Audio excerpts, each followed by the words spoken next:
చేసి 50 సంవత్సరాల క్రితం ఈ యొక్క చట్టాన్ని తీసుకొచ్చి రిజర్వేషన్ కల్పించింది కాబట్టి మనం గుర్తించుకున్న దానిలో భాగంగా అంటే 50 సంవత్సరాలంటే స్వర్ణోత్సవం. ఈ స్వర్ణోత్సవ సభను నిర్వహించుకుంటూ ఒకసారి జ్ఞప్తి చేసే కార్యక్రమం చేస్తున్నారు. అందులో భాగంగానే ఈనాడు మా శంకర్ నాయక్ గారి వారి ఆధ్వర్యంలో వారి నాయకత్వంలో ఇలా రాష్ట్రం మొత్తం కూడా బస్ యాత్ర నిర్వహిస్తూ ఇలా ప్రతి నియోజకవర్గం ప్రతి మండలం కూడా పగలు రాత్రనకుండా తిరుగుతూ ఉన్నారు.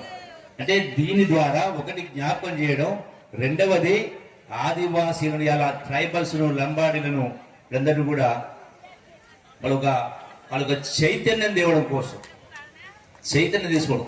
ఈ రిజర్వేషన్ ను సక్రమంగా మట్టిని వాడుకోవాలి, ఉపయోగించుకోవాలి. అందుకే మరి ఈ రిజర్వేషన్ ఫలితం మనకు రావాలన్నా రిజర్వేషన్ మించి కూడా ఇంకా అదనంగా రావాలంటే కూడా చదువులు అనేది అత్యంత ప్రధానం. అందుకే ఇలా ఎడ్యుకేషన్ పట్ల చదువుల పట్ల మీ ఆస్తి ఏంటంటే మీ బిడ్డలే. మీ ఆస్తి ఏంటంటే మీ బిడ్డలే. మీ బిడ్డల భవిష్యత్తే మీ ఆస్తి. అందుకే గొప్ప చదువులు చదివించాలి. ఇలా రాష్ట్రాన్ని కాదు దేశాన్ని అనే స్థాయికి రావాలంటే గొప్ప గొప్ప ఉన్నత పదవులు రావాలన్నా అట్లాగే ప్రపంచంలో ఎక్కడికైనా వెళ్ళి బ్రతికొచ్చేటువంటి స్థాయికి మీ పిల్లలు అభివృద్ధి చెందాలంటే ఈ రిజర్వేషన్ ఆసరాగా చేసుకుని ఇలా చదువుల పట్ల ప్రత్యేకమైనటువంటి శ్రద్ధ వహించే కార్యక్రమం చేయాలని ఈ వేదిక ద్వారా